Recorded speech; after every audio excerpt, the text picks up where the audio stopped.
kita dengan Peluang Entertainment dan selalu menarik kalau kita berbicara koperasi dan sekali ini kita bicara koperasi kredit. Kita tahu kan kalau koperasi kredit yang terbesar kebanyakan di luar Jawa, di Kalimantan Barat terutama, kemudian NTT dan juga di Sumatera Utara gitu. Di Jawa tidak begitu banyak koperasi kredit yang menonjol, tetapi ada satu, saya kira ini terbesar juga ya dari sisi anggota dan kalau saya mudah-mudahan saya nggak keliru, terbesar dari anggota dan asetnya yaitu koperasi kredit Kosayu di Jawa Timur. Dan hari ini saya ada di ruangan Kopdit Kosayu bersama Pak Budi, Ketua. Terima kasih Pak sudah menerima saya di sini. Ya, senang sekali Pak. Salah nggak saya tadi tuh? Kayaknya saya ingat saya di Jawa ini Kosayu termasuk Kopdit terbesar ya Pak? Ya, kalau orang mengatakan demikian ya bolehlah. Tapi kalau kami ya masih ada banyak Pak yang besar gitu ya. Di Kopdit di Jawa? Iya, jadi saya rasa kalau Kopdit ya iya, bisa iya, yang terbesar ya. juga. Tapi kalau dengan koperasi-koperasi yang lain ya masih ada lah koperasi yang besar juga. Ya koperasi lain besar, tapi kan kadang-kadang orang sering mempertanyakan ini koperasi juragan apa koperasi, kalau banyak juga koperasi juragan kan. Kalau Kopdit kayaknya agak beda gitu, karena member base-nya kuat ya. Betul. Pak Budi kapan di Kopdit Kosayu? Mulai kapan? Saya sudah 7 tahun yang lalu sebenarnya. Tapi untuk jadi ketua itu sejak Februari tahun 2020. Pas setelah itu langsung pandemi Pak. Pada tanggal 16 Maret 2020. Dan kita ketemu di Bogor langsung ya? Oh iya, waktu itu kita ketemu di Bogor. Di USAID. Betul. Iya. Ya ini akhirnya Pak Irsad mengingatkan bahwa kita dulu juga pernah bersama-sama Peluang gitu ya Pak ya. Gitu. Jadi begitu Anda terpilih langsung ketemu pandemi. Betul Pak. Lumayan lah ya.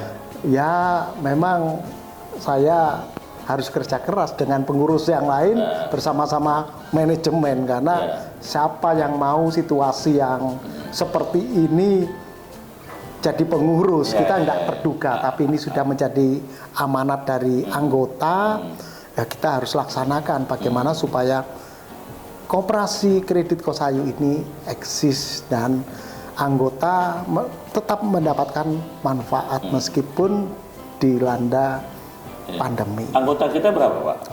Anggota sampai saat ini sudah sekitar 8.376 di Malang. Di Malang. Jawa Timur atau ya, di Malang. Jadi kami ada 2 tempat pelayanan. Kalau orang mengatakan cabang, ada 3 cabang. Yang 2 itu di Malang, Pak. Di sini sama di Jalan Patimura. Dan yang satunya di Kabupaten Pasuruan, yaitu di Tutur, Nongko Jajar. Jadi ada 3 tempat pelayanan. Pak, kalau di Jawa Timur berapa Pak Kopdit Pak? Kopdit itu yang tergabung Pak ya dalam Puskopdit itu ada 43 di Jawa Timur. Di Jawa Timur. Terbesar? Ya kalau saya ngomong terbesar kok nggak enak ya. Ya. Terbesar Kosayu. Puji Tuhan. Kita baguslah gitu. Kalau nggak ada saingannya satu di sini juga di kaki Kopdit juga ya? Kopdit juga. Apa namanya itu? Pak Sawiran ini saudara kami juga ini Pak. Ya. Karena yang mendirikan juga sama dari Romo Willy Malimbatua gitu. Mas Budi, saya ingin tahu perkembangan Kopdit di Jawa Timur karena begini. Jawa Timur adalah provinsi koperasi. Iya. Dari ujung ke ujung tuh semua orang berkoperasi. Iya, betul. Bagaimana apalagi di Tapal Kuda, Pasuruan dan Malang gitu ya. Iya. Di Malang sendiri kita lihat beberapa koperasi muncul luar biasa. Bagaimana Anda nih dalam 2 tahun dalam kondisi yang nggak nyaman itu dengan pandemi itu, Kosayu masih bertahan? Pakai rumus apakah member base-nya tetap dipelihara, pendidikan kah, atau yang lain? Iya. Jadi sewaktu kami jadi pengurus langsung pada pandemi itu ada.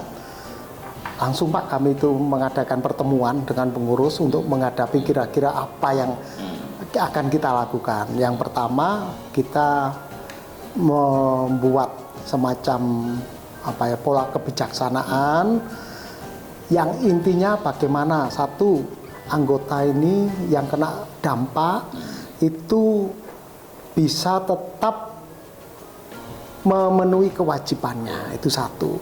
Terus yang kedua, ya kalaupun memang terdampak ya anggota ini tidak bisa, bagaimana kita bisa membantu. Maka ada program yang namanya relaksasi. Relaksasi ya. Gitu, kalian, ya. betul. Jadi ya kami sedikit mengadopsi dari pemerintah, khususnya dari OJK itu. Yang pertama ya kita menawarkan kepada anggota, kalau memang anggota tidak mampu bayar, karena misalkan ada anggota yang betul-betul di PHK Pak. Nah itu kami berikan kebebasan, pilihan ya, bukan kebebasan, jadi pilihan. Kalau memang betul-betul dia tidak mampu, setelah kita survei, oh ya memang orang tersebut kena dampak dan tidak mampu bayar, maka diberikan untuk tidak membayar baik pokok, bunga, dan tidak kami denda. Tapi kami memberikan komitmen, karena uang ini kan uang anggota Pak. Gitu. Kami memberikan komitmen kapan bisa membayarnya. Mungkin kena PHK yang tersebut dia harus mencari kerja. Dia punya janji dan itu tanda tangan gitu. Maka yang kita dorong untuk mencari kerjaan. Ya, puji syukur. Nah, akhirnya orang-orang yang punya komitmen ini ya bisa. Kalaupun tidak bisa, lapor lagi ke kami ini, Pak. Jadi ya kerja keras kami di situ. Kita satu persatu kita. Itu yang membedakan koperasi dengan bank kan? Wah, itu loh Pak. Kita langsung penabungan. Langsung ya. Padahal urusan dah, betul. Padahal itu kan OJK itu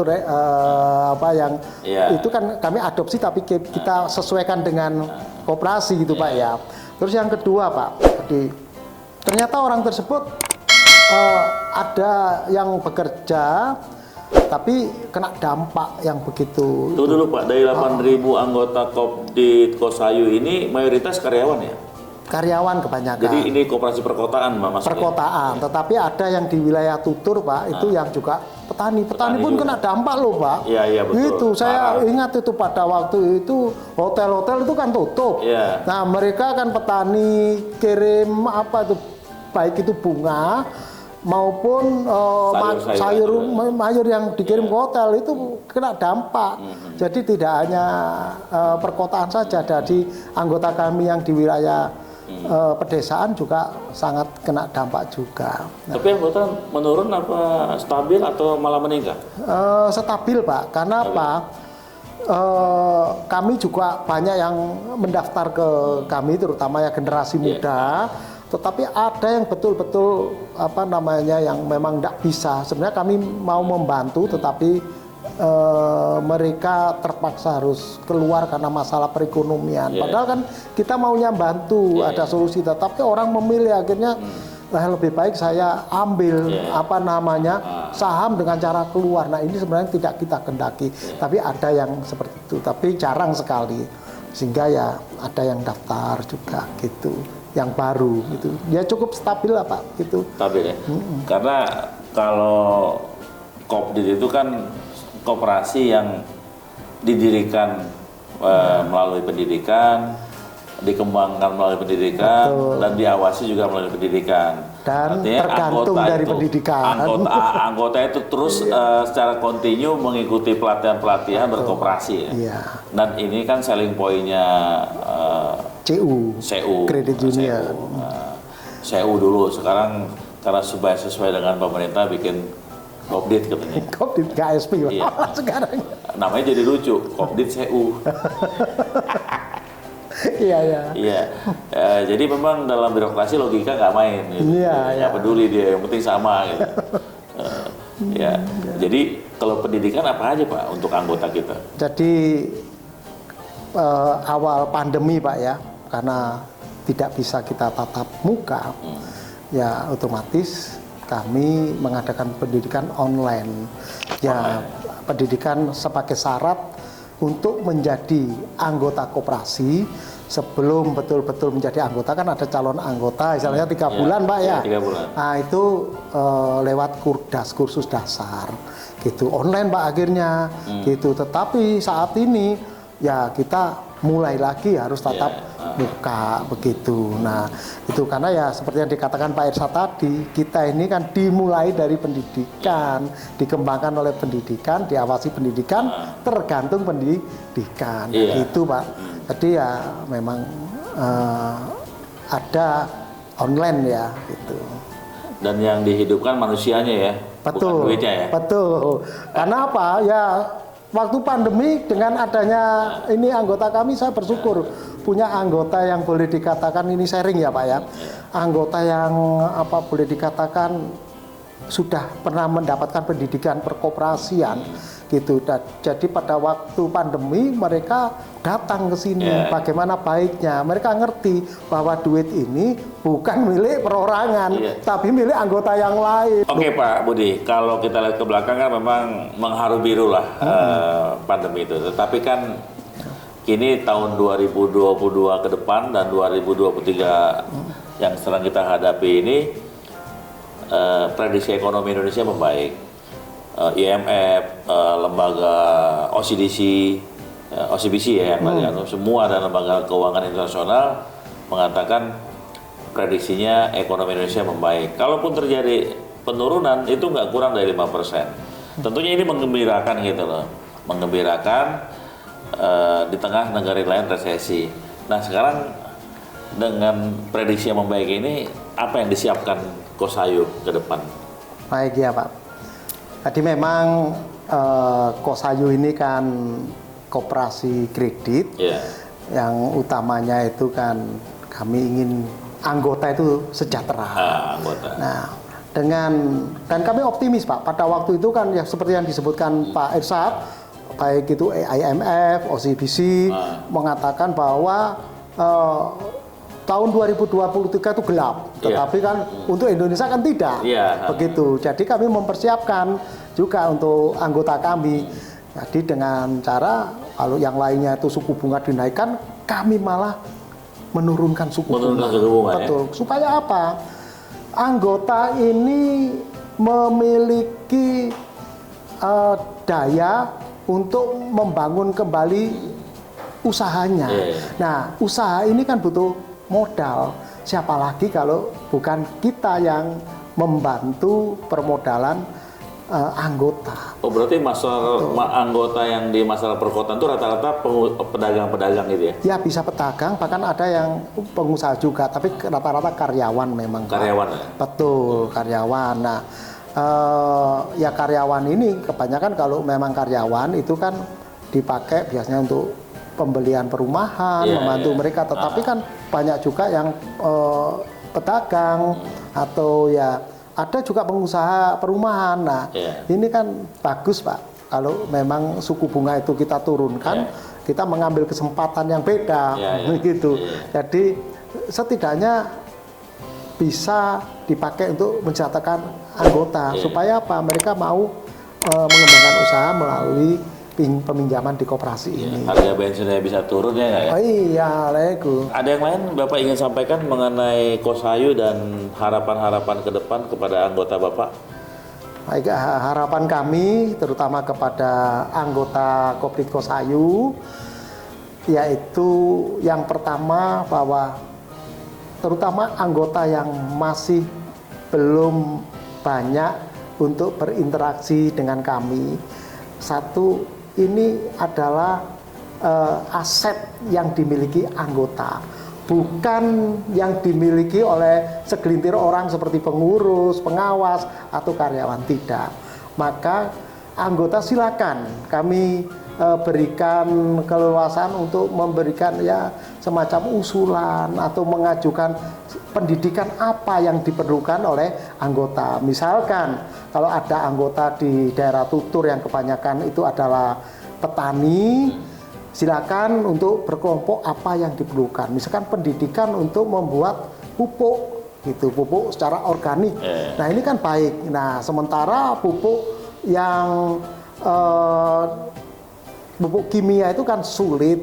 Nah kenapa enggak dari anggota petani ini bisa mendapatkan pelatihan? Nah, itu boleh memakai kantor kami, silakan datang mengusulkan.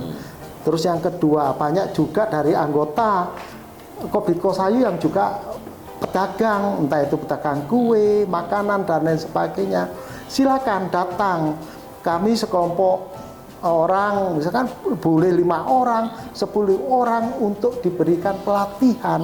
Jadi semua kembali lagi ke pendidikan. Uang pendidikan banyak ada gitu. Kenapa tidak dimanfaatkan? Datang ke koperasi ini, bisa memakai fasilitas kantor. Kami akan memanggil narasumber, mungkin cara membuat kue ini, atau kalau kesulitan marketingnya sekarang ini kan online atau apa, kita bisa memberikan pendidikan kepada anggota. Jadi kami menghimbau kepada anggota, Kopdit Kosayu bukan milik pengurus atau milik golongan tertentu saja, tidak, tetapi adalah milik anggota. Silakan anggota memanfaatkan sumber daya, aset yang ada di Kopdit Kosayu ini. Gitu, itu koperasi benar ya? Ya, betul Pak. Anggota benar ya? Iya, kami memang fokus ke kesejahteraan anggota. Teman-teman, kita sudah ngobrol mengenai koperasi yang member base-nya kuat seperti Kosayu gitu. Kita akan ngobrol lagi dengan kopdit-kopdit lain yang memang pakemnya sama dengan Kosayu. Jumpa lagi. Makasih Pak. Makasih.